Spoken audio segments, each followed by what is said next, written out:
네, 오늘은 마지막 챕터 13장 보건교육 들어가도록 하죠.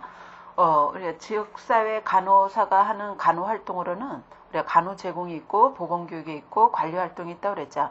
간호 제공이라는 것은 간호사가 서비스를 제공하는 거고요.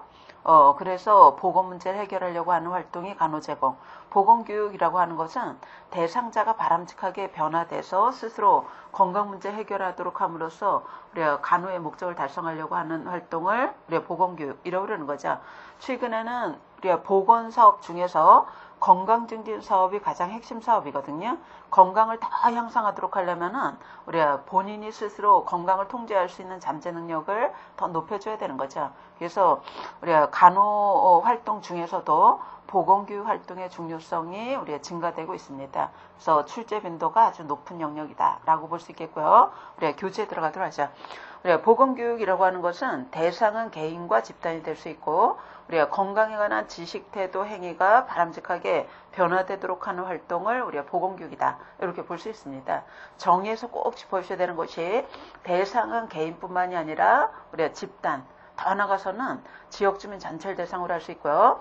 목적은 건강에 관해서 지식을 바람직하게 바꾸는 것, 더 나아가서는 태도를 바꾸는 것, 우리가 가장 궁극적으로는 건강한 생활 습관이 형성되도록, 즉 행위가 변화가 오도록 하는 것이 가장 궁극적인 목적이다라고 볼 수 있습니다. 그래서 정의에서는 대상과 보건교육의 목표 잘 정리하시고, 우리가 WHO에서 제시한 보건교육의 목적에서 나왔는데 이 부분을 여러분들 꼭 읽어보시고요.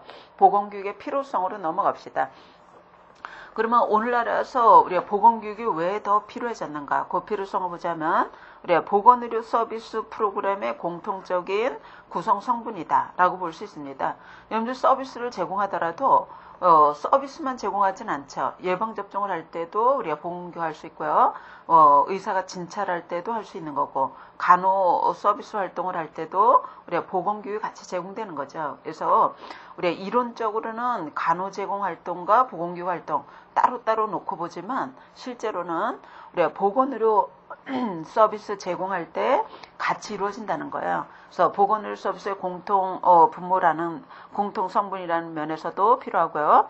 그다음에 두 번째로는 최신 보건에 관한 최신 정보를 제공하기 위해서도 필요한 거고, 세 번째로는 더 나아가서는 건강한 생활 양식, 건강한 생활 습관을 유지하고 촉진하도록 하는 것에 있어서도 필요하다고 볼 수 있고요. 그다음에 네 번째로는 지역사회가 또는 개인이 건강과 관련된 문제를 우리가 보건의료인이 문제 해결해 주는 것이 아니라 대상자가 문제를 스스로 해결할 수 있는 능력을 우리가 확보하도록 하기 위해서 필요하다. 이렇게 볼 수 있어요. 그래서 보건교육의 필요성 잘 정리해 주시고, 우리가 간호 제공의 목적하고는 좀 다르다는 거죠. 스스로 문제를 해결하도록 하는 것이 궁극적인 목적이다. 우리가 건강한 생활 습관이 형성되도록 하는 것이 우리가 궁극적인 목적이다 라고 볼 수 있습니다. 그래서 필요성 잘 정리하시고요.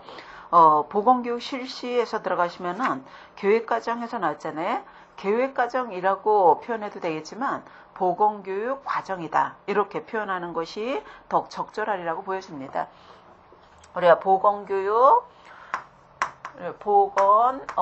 교육 과정에 대해서 보도록 하죠. 여러분들 이 과정이라고 하는 것은 학자마다 다 똑같지 않거든요. 어떤 사람은 4단계, 어떤 사람은 5단계, 어떤 사람은 7단계, 9단계, 단계 수는 다 다르지만 과정 순서 자체는 우리가 크게 다르지 않죠. 그리고 이 보건교육 과정이라고 하는 것이 우리가 지역사회 간호과정과 크게 다르지 않다라고 볼 수 있습니다. 그러면 우리 교재에 보시면은 우리가 단계에서 나온 부분이 있잖아요. 이 부분이 보건교육 과정이라고 이해하시면 돼요. 우리가 보건교육 과정에서 제일 먼저 해야 될 것이 어떤 보건교육이 필요한가, 보건교육의 우리가 요구를 파악하는 것이 가장 우선이겠죠. 요구를 먼저 우리가 사정을 해야 될 거고, 그 다음에 보건교육 요구, 어떤 보건교육이 필요하겠구나, 요구를 사정했다면 여러 가지 우리가 보건교육이 필요하다는 것이 나올 거 아니겠어요? 그 중에서 자원이 한정되어 있다 보니까 한꺼번에 다 다룰 수는 없는 거죠. 그래서 우리가 보건교육 어떤 필요가 있는가 알아본 다음에, 그 다음에 우리가 간호사가 다룰 수 있는 건지 그렇지 않는지 확인하기 위해서 보건교육과 관련된 우리가 지침 또는 기준 이런 것들을 확인해야 되는 거죠. 그래서 우리가 기준과 지침을 확인해야 되는 거고요. 이 확인하는 이유는 우리가 간호사가 다룰 수 있는 보건교육 요구 문제인지 아닌지 확인하기 위해서 우리가 지침을 확인하는 거고, 그리고 나서 우리가 간호사가 다룰 수 있는 문제다라고 우리가 파악이 된다면 한꺼번에 다 다룰 수는 없는 거죠. 우리가 시간도 제한돼 있고 인력도 제한돼 있고 물품도 제한이 있고 하기 때문에 그 중에서 우선순위라는 것을 선정을 해줘야 돼요. 그래서 우선순위를 우리가 설정을 하는 거고요. 우선순위의 문제가 설정이 됐다. 그러면은 그 문제와 관련해서 우리가 달성해야 되는 목표를 우리가 설정을 할 거고요.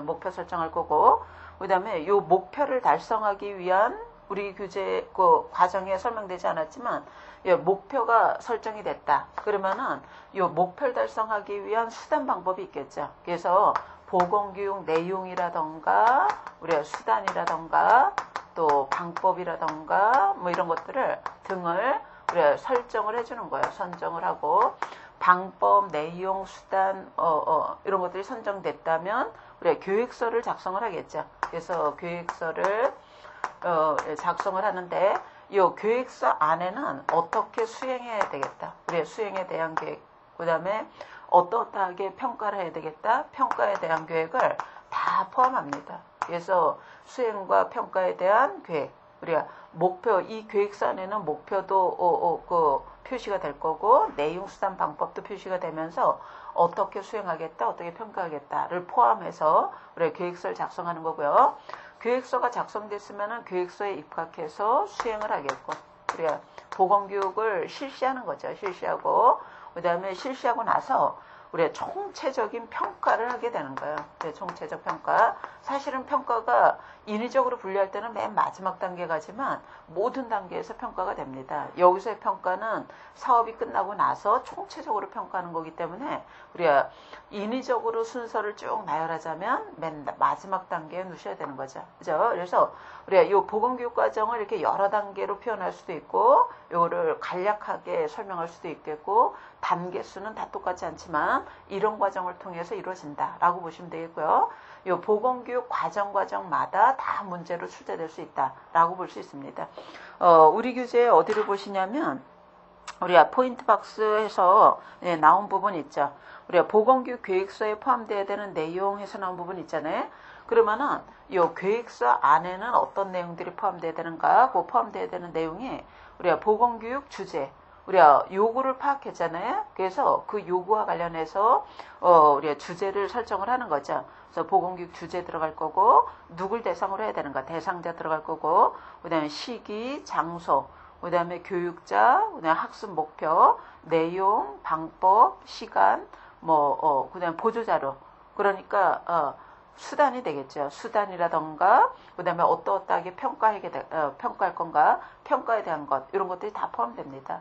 그래서 이 계획서 안에는 어떤 내용들이 포함되어야 되는가, 우리 이 보건교육 과정에서 파악된 것들이 대부분 다 포함된다. 이렇게 볼 수 있습니다. 그러면은, 우리 교재에 보건교육 실시에서 나온 부분 있잖아요. 이 부분이 우리가, 이 보건교육 계획에 대한 얘기라고 보시면 돼요. 계획서에 의해서 실시되는 거잖아요. 그래서 보건교육을 실시하기 위해서 우리가 보건교육 계획서 안에 뭐가 들어가는가 설명하고 있죠. 다시 우리가 학습 요구, 우리가 이 보건교육 요구를 파악했으면은 요구가 들어가 있어야 되겠고요. 요구를 파악해서 주제가 들어갈 거 아니겠어요? 그 다음에 대상과 시기와 장소 이런 게 들어갈 거고, 그 다음에 주제도 선정되는 거고, 그 다음에 학습 목표가 설정이 된다 그랬죠. 이 목표도 계획서 안에 포함이 돼야 돼요.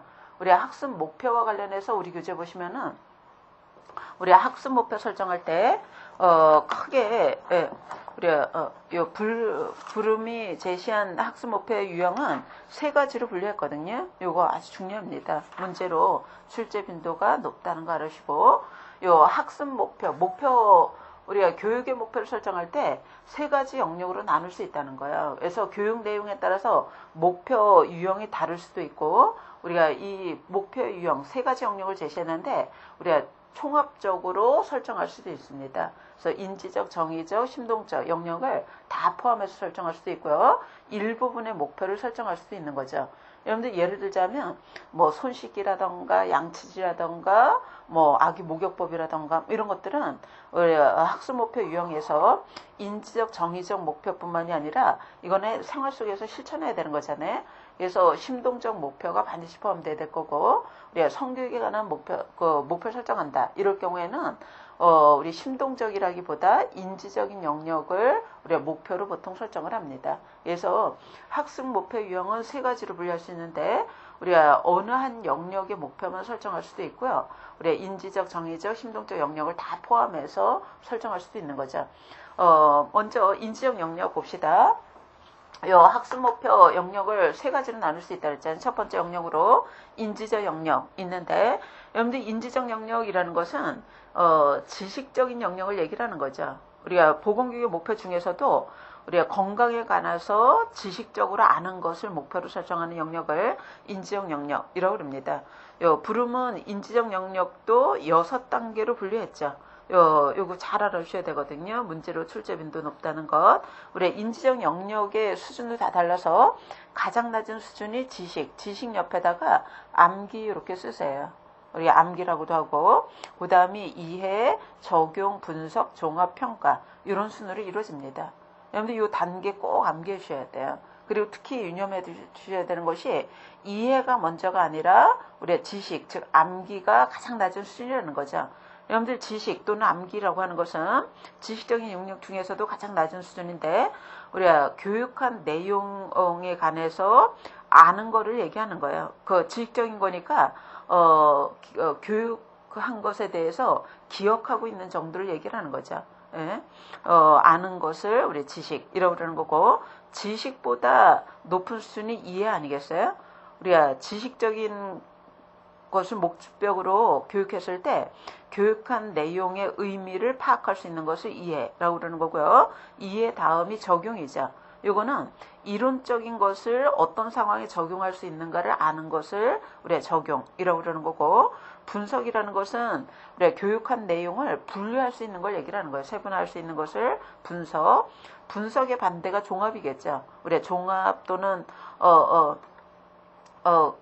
종합 여러 가지를 합성이라고 들읍니다. 종합 또는 합성이라고 해서 분석해낸 것들을 또 새로운 구조를 가진 전체로 구성하는 것, 우리가 부분들을 합쳐서 전체적인 걸로 구성할 수 있는 것을 아는 것을 우리가 종합이라고 그러는 거고요. 지식적 영역에서 가장 높은 수준이 평가입니다. 평가라는 것은 우리가 교육한 내용에 대해서 양적으로 질적으로 가치 판단할 수 있는 수준을 우리가 평가라고 그러는 거예요. 그래서 인지적인 영역의 수준도 우리가 다 다르다는 거죠. 교육할 때 우리가 인지적인 영역의 목표를 교육한다. 어느 수준을 목표로 하는가, 이것이 설정돼야 될 거 아니겠어요? 그래서 지식적인 영역도 우리가 지식, 이해, 적용, 분석, 종합, 평가 수준으로 나눌 수 있다는 것, 이거 잘 정리하시고, 거기 예가 나와 있잖아요. 시험 문제는 주로 예가 등장을 할 거예요. 그래서 예를 잘 받으시면은 비슷한 예가 등장하더라도 여러분들이 그대로 적용해 주시면 되겠죠. 그 다음에 학습 목표의 두 번째 영역이 우리 정의적 영역. 정의적 영역은 태도, 느낌, 감정의 변화라고 그랬죠. 태도 영역을 얘기를 하는 거예요. 건강에 있어서 바람직한 태도가 형성되도록 하는 것, 또는 건강 행동에 대해서 긍정적인 느낌이나 감정을 갖도록 하는 변화, 이런 것들을 우리가 정의적 영역이라고 합니다. 정의적 영역도 부름이 제시한 정의적 영역의 우리가 수준, 단계를 보자면 5단계로 제시했잖아요. 감수, 반응, 가치화, 그다음에 조직화, 성격화, 이렇게 5단계를 제시했습니다. 제일 낮은 단계가 우리가 감수, 즉 수용이라는 단계인데요. 교육한 내용에 대해서 관심을 보이는 정도의 태도 변화예요. 그래서 관심을 보이는 정도를 얘기를 하는 거고, 그다음에 요 감수보다 높은 수준이 반응입니다. 우리가 교육하는 내용에 대해서 반응을 보이는 것을 얘기하고, 가치화라고 하는 것은 그 내용에 대해서 가치가 있다는 것을 인정하는 변화를 얘기하고요. 그 다음에 조직화 또는 내적 일관성 또는 조직화라고 하는 것은 이 가치들을 내면화시키는 것을 얘기를 합니다. 또는 가치들을 체계화시키는 것을 얘기를 하는 거고요. 그 다음에 가장 높은 순위 성격화. 그래서 우리가 이 가치들을 생활 속에 통합하는 그 변화를 우리가 성격화 또는 채택이라고 그러는 거죠. 그래서 이 태도 변화도 이런 수준으로 제시했고, 우리가 이 정의적 영역의 목표로 교육을 할 때 어느 수준까지의 변화를 목표로 할 건가 설정을 해줘야 될 거죠. 그 다음에 세 번째 수준이 우리가 보건교육 영역, 세 번째 영역이 심리운동적 영역입니다. 실천 영역이라고 볼 수도 있고요. 행동 영역이다 라고 볼 수 있겠죠. 행동의 변화를 얘기하는 거예요. 브룸은 이 행동의 영역의 변화를 우리 교재에서는 몇 단계로 제시했냐면 4단계로 제시했죠. 이렇게 4단계로 제시할 수도 있고 우리가 때에 따라서는 5단계로 제시하기도 합니다. 그래서 4단계로 설명할 때는 지각, 유도된 반응, 기계화, 태세 고정 이렇게 4단계로 우리가 설명할 수 있고요. 또는 7단계로도 설명하는 학자도 있거든요. 그래서 우리가 4단계 먼저 보도록 하죠.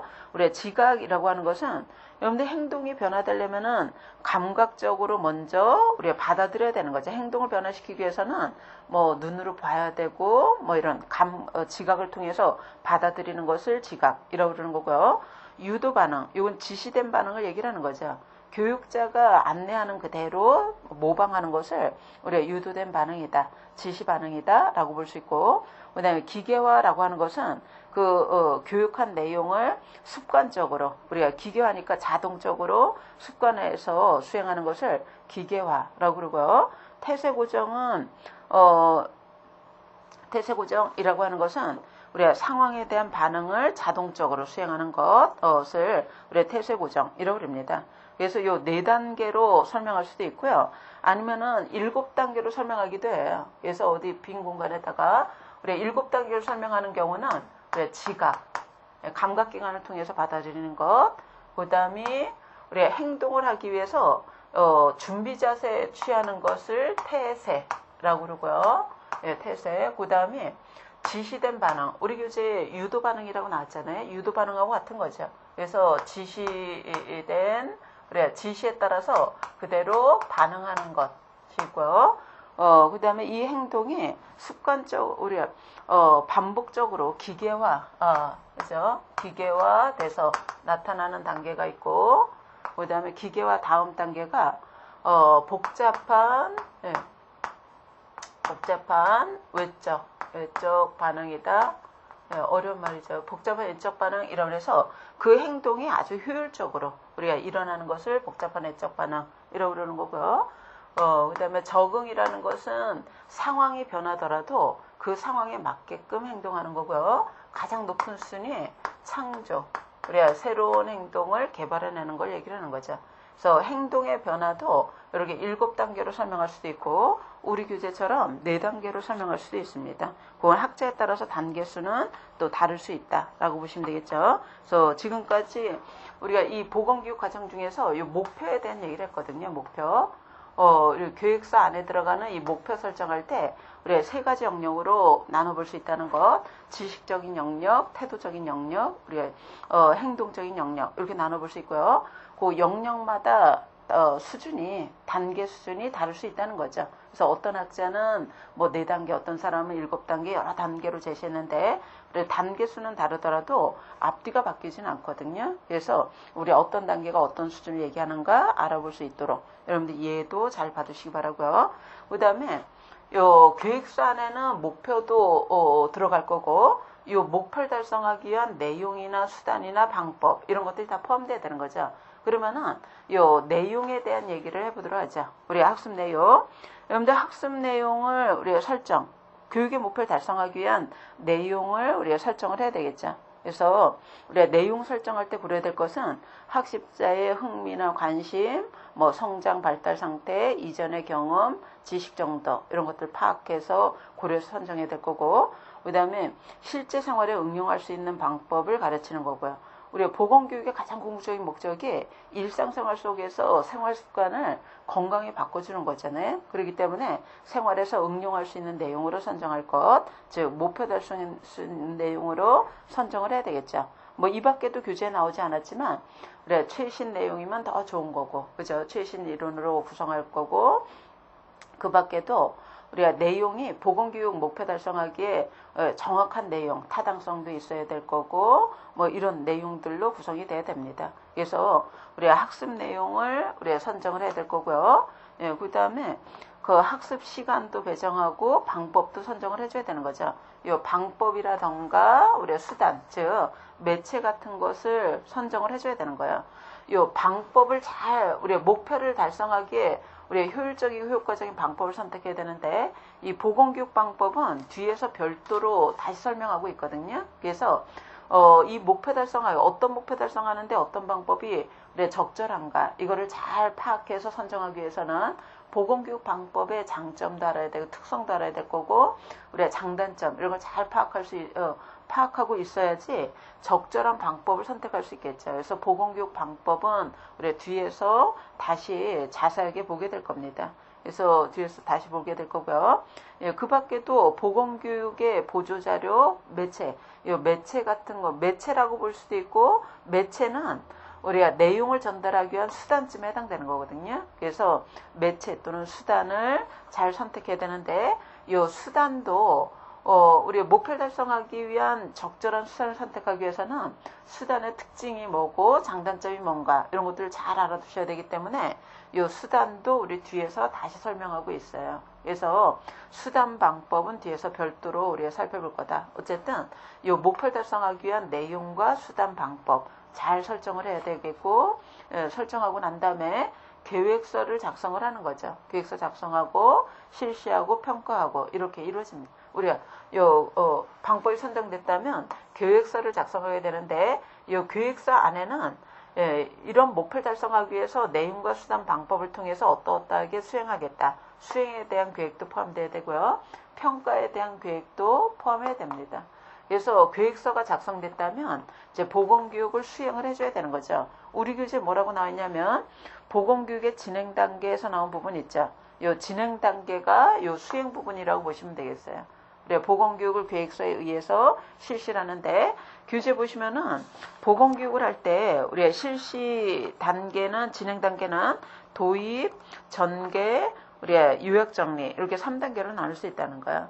예, 도입 단계 같은 경우에는 도입은 우리가 교육한 내용을 본격적으로 전달하기 전에 우리가 도입 단계, 즉 관계 형성한다던가 주의 집중한다던가 동기 유발한다던가 이런 그 활동이 도입 단계 활동이 되겠죠. 그래서 우리 이 교재 보시면은 우리 도입 단계에서 관계 형성하기 위해서 주의 집중시키기 위해서 동기를 유발하기 위해서 구체적으로 우리가 어떠한 활동이 필요한가 소개하고 있는데 요거는 다 같이 읽을 필요는 없을 것 같아요. 여러분들이 한 번만 쭉 내용을 살펴보시면은 충분하니라고 보여지고요. 그 다음에 도입 단계에서 우리가 목표도 제시하고 주의 집중하고 동기도 유발하고 뭐 이런 활동들이 필요할 거고요. 전개 단계라고 하는 것은 이 계획서에서 우리가 계획서의 내용을 계획한 내용을 본격적으로 전달하는 단계가 우리가 전개 단계입니다.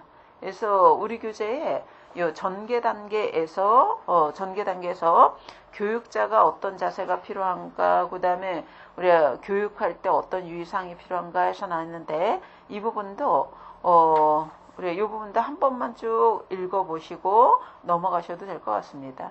예, 어쨌든 우리가 본격적으로 전달하고자 하는 내용을 전달하는 것이 전개 단계겠죠. 그래서 학습 내용을 본격적으로 전달하는 단계다. 이 단계에서는 대상자에 맞게끔 우리가 방법이나 수단이나 이런 걸 잘 활용해서 전달하는 것이 효과적으로 전달하는 것이 필요한 단계다라고 볼 수 있겠고요.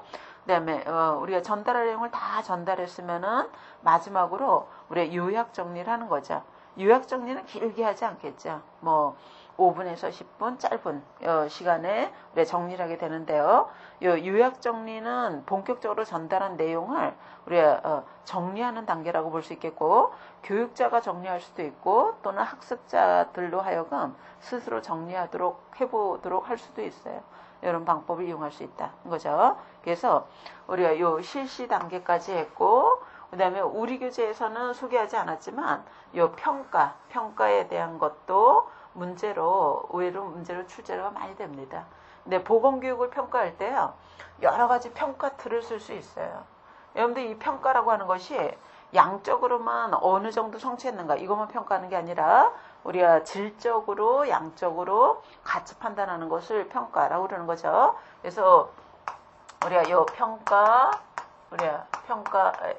때 평가 틀을 여러 가지로 구분할 수 있어요. 그래서 평가 범주로도 구분할 수 있고 우리가 평가 유형으로도 분류할 수 있고요. 또 시기에 따라서 분류할 수도 있고 여러 가지 분류할 수 있습니다. 이 평가에 대해서는 우리 그 지역사회 간호과정에서 평가에 대해서 살펴봤잖아요. 요거를 간호과정 그 보건교육할 때도 그대로 적용할 수 있어요. 워낙 문제 출제 빈도가 높기 때문에 교재에 나오지 않았지만 우리가 빈 공간에 어디에 우리가 메모해 둡니다. 우리가 평가 범주에 따라서 평가를 분류하자면 5가지로 분류할 수 있어요. 5가지. 첫 번째가 우리가 보건교육에 얼마만큼 보건교육 사업하는데 어느 정도의 자원이 투입됐는가. 우리가 요거를 투입평가. 요거는 나온 거와 관계없이 나온 거는 관계없이 들어간 것만 평가하는 거거든요. 그래서 투입평가라고도 하고요. 또는 우리가 투입된 자원이 어느 정도 노력했는가 이걸 평가하는 거기 때문에 노력평가다 이렇게도 얘기를 합니다. 그래서 간호사 몇 명이 투입됐고 어느 정도의 시간이 들어갔고 물품이나 예산이 얼마나 투입됐는가 그리고 그 인력이 얼마만큼 노력을 했는가 평가하는 거고요. 그 다음에 두 번째로는 진행 과정 평가가 있어요. 진행 과정. 우리 보건사업의 평가를 그대로 보건교육에 적용하면 되겠죠. 요거는 진행 과정 그 자체를 보는 거잖아요. 계획대로 얼마나 잘 진행이 됐는가, 진척이 됐는가, 그리고 진행하는 가운데서 어떤 내용과 수단과 방법과 이런 것들이 사용됐고 대상자를 어느 정도 참여시켰는가 이런 것들이 우리의 진행 과정에 대한 평가입니다. 그래서 계획대로 잘 진행됐는가, 그 다음에 어떤 수단 방법, 매체, 수단 방법이나 내용이 사용됐는가, 이런 것들, 대상자 얼마나 참여시켰는가를 평가하는 거고요. 그 다음에 세 번째가, 우리 목표 달성도라고 해도 되고요. 그 다음에 성과라고 해도 되고, 효과평가라고 해도 됩니다. 효과평가. 요거는 여러분들 투입이나 노력평가가 나온 거 관계없이 들어간 것만 평가하는 거거든요. 근데 이거는 우리가 보건교육의 목표 달성, 우리 목표 설정한 것을 어느 정도 달성했는가, 즉 어느 정도의 성과와 효과가 나타났는가, 이거는 나온 것만 평가라는 거예요. 몇 명에게 보건교육이 제공됐는가, 몇 명에게 효과가 나타났는가를 평가하는 거죠. 그 다음에 네 번째가 우리 효율성 평가라는 게 있죠. 효율성 평가. 효율성이라고 하는 것은 투입분의 산출이에요. 투입분의 산출. 투입은 들어간 자원을 얘기하는데요. 이거를 비용으로 다 환산하면 우리가 화폐로 환산하면 비용이라고 그러는 거죠. 이 산출물은 목표 달성도, 즉 이 효과 대상자를 얘기하는 거예요. 그래서 이거는 효과를 보는 거죠. 효과. 결국 이 효율성 평가를 뭐라고도 하냐면 우리가 비용, 들어간 비용하고 나온 효과의 비율을 산출하는 거기 때문에 즉 효과 대상자 한 명 내기 위해서 얼마만큼의 비용을 썼는가 이걸 계산하는 거잖아요. 그래서 비용, 효과 분석이다 라고도 합니다. 비용 효과 분석이라고도 하고요. 그래서 우리 효과 대상자를 내는데 들어가는 비용이 적을수록 효율성이 높다 이렇게 얘기할 수 있겠고요.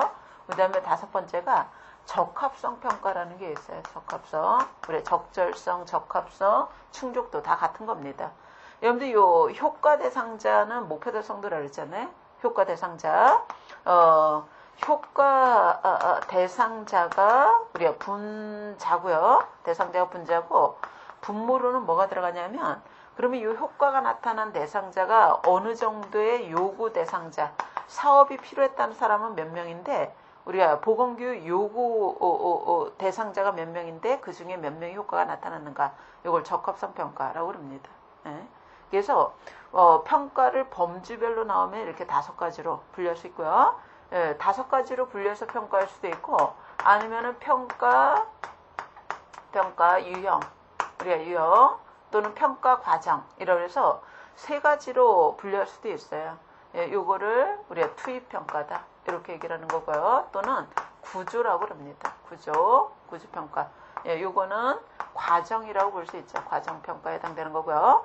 그 다음에 이 목표 달성도라던가 효율성이라던가 적합성 이런 것들은 결국은 이게 나온 걸 평가하는 거라 했잖아요. 산출물. 예, 결과물을 평가하는 거고 이 효율성은 이 결과물을 내는데 얼마만큼 비용이 들어갔는가 보는 거고 이 적합성은 효과 대상자가 몇 명의 요구 대상자 중에 효과가 나타났는가 이건 사업 다 끝나고 나서 하는 거거든요. 그래서 결과에서 우리가 평가하는 거기 때문에 결과평가라고 볼 수 있어요. 그래서 보건교육평가 유형을 투입, 구조, 과정, 결과 이렇게 구분할 때는 우리가 투입평가가 구조평가쯤에 해당되는 거고 진행과정이 과정쯤에 해당될 거고요. 나머지는 우리가 결과평가다 이렇게 볼 수 있습니다. 그래서 이렇게 분류하기도 하고요. 아니면은 어떻게 분류하기도 하냐면 우리가 시기에 따라서 분류하기도 해요. 시기에 따라서 분류하는데 우리가 보건교육 실시하기 전에 평가하는 것을 진단평가라고 하는 거고요. 진단평가. 이 진단평가는 보건교육을 수행하기 전에 평가하는 거예요. 우리가 어떤 요구가 필요한가, 대상자가 얼마나 준비됐는가 이런 것들 평가하는 걸 진단평가라고 그러고 진행하는 동안에 평가하는 것을 우리가 형성평가, 어느 정도 형성이 됐는가. 우리가 지금까지 어느 정도 목표 달성을 했고 우리가 최종 목표 달성하기 위해서는 우리가 어떤 것들이 영향을 주는가 이런 것들 평가해서 목표 달성을 하기 위해서 과정 속에서 우리가 뭐가 필요한가 이런 것들을 평가하기 위한 것이 형성평가고요. 진행 과정에 대해서 평가하는 거예요. 그 다음에 다 끝나고 나서 총체적으로 평가하는 것을 우리가 총합이라고 그러는 거죠. 종합평가라고 그러는 거예요. 그래서 시기에 따라서는 이렇게 분류할 수도 있다는 것. 그 다음에 우리가 평가 유형은 여러 가지로 구분할 수 있어요. 그래서 우리가 구조, 과정, 결과 이렇게 구분하기도 하고 또는 이 구조와 과정을 둘 합쳐서 과정이라고 하고요. 결과를 둘로 단기적인 결과를 효과, 장기적인 결과를 성과 이렇게 분류하는 사람도 있습니다. 그래서 평가 유형을 우리가 과정, 효과, 성과 이렇게 분류할 때는 우리가 요 투입과 구조와 과정을 다 과정으로 결과에서 단기적인 결과를 효과로 장기적인 결과를 성과 이렇게 분류하기도 합니다. 그래서 평가 유형을 분류하는 방법은 여러 가지가 있기 때문에 여러분들 평가에 대해서 만약에 문제가 다뤄진다라고 그랬을 때 보기를 먼저 보시는 게 더 중요할 거예요. 그래서 보기에서 어떤 평가 틀을 썼는가 보시고 그 중에서 문제에서 묻고자 하는 평가 범주를 우리가 고르시면 되겠죠. 네. 그래서 이번 시간에는 우리가 보건교육 과정을 봤다고 보시면 되겠어요. 보건교육 과정. 그래서 보건교육 과정은 일반 간호과정과 크게 다르지 않다라고 그랬죠. 제일 먼저 보건교육 요구를 사정하고 그 다음에 기준 지침 확인해서 간호사가 다룰 수 있는 요구인가 아닌가 알아보고 그 중에서 우선순위 설정하고 그 다음에 우선순위가 설정됐으면 목표 설정하고요. 목표 달성하기 위한 내용, 수단, 방법을 선정을 해서 계획서 작성하고 실시하고 평가하고 이렇게 이루어집니다. 그 중에서 이 목표 설정할 때 세 가지 영역으로 나눌 수 있다고 그랬죠. 인지적, 정의적, 심동적 이렇게 나눌 수 있다고 그랬고요. 그 영역별로 단계가 있다고 그랬잖아요. 그 단계 잘 정리하셔야 돼요. 출제 빈도 높다는 것이고요. 그 다음에 이 목표를 효율적 효과적으로 달성하기 위한 수단 방법을 잘 설정해야 되는데 요거는 우리 요 다음 시간에 수단 방법에 대한 얘기를 하게 될 거거든요. 그래서 특성과 장단점 잘 알아둬야 되는데 다음 시간에 하게 될 거고 그 다음에 그 계획서에 따라서 수행을 해야 되잖아요. 수행 단계는 우리가 도입 단계, 전개 단계, 정리 요약 이렇게 나눌 수 있다고 그랬고 그 단계마다 어떤 활동들이 필요한가 이거 알아보셔야 되겠고요. 그 다음에 맨 마지막 단계가 평가잖아요. 그런데 평가는 인위적으로 맨 마지막 단계에 놓는 거지 실제로 모든 단계가 평가의 대상이 됩니다. 그래서 평가할 때 우리가 5가지 범주를 평가할 수도 있고요. 그 다음에 이거를 3가지 유형으로 나눌 수도 있고 시기에 따라서도 우리가 분류할 수 있고 그 다음에 이 평가 유형을 구조, 과정, 결과 이렇게 분류하는 사람도 있고요. 이 구조와 과정을 그냥 합쳐서 우리가 과정으로 이 결과를 단기적인 결과로 평가하면은 효과 평가, 장기적인 결과를 평가하면은 성과 평가 이렇게 분류하는 사람도 있어요. 그래서 평가 틀은 학자에 따라서 다 똑같지 않습니다.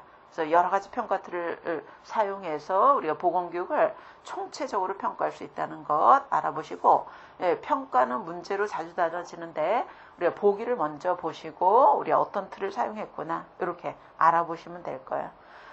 잠시 쉬었다가 우리가 다음 시간에 마지막으로 요 보건교육의 목표를 달성하기 위한 수단 방법에 대한 얘기를 우리가 구체적으로 다뤄지도록 할 거예요.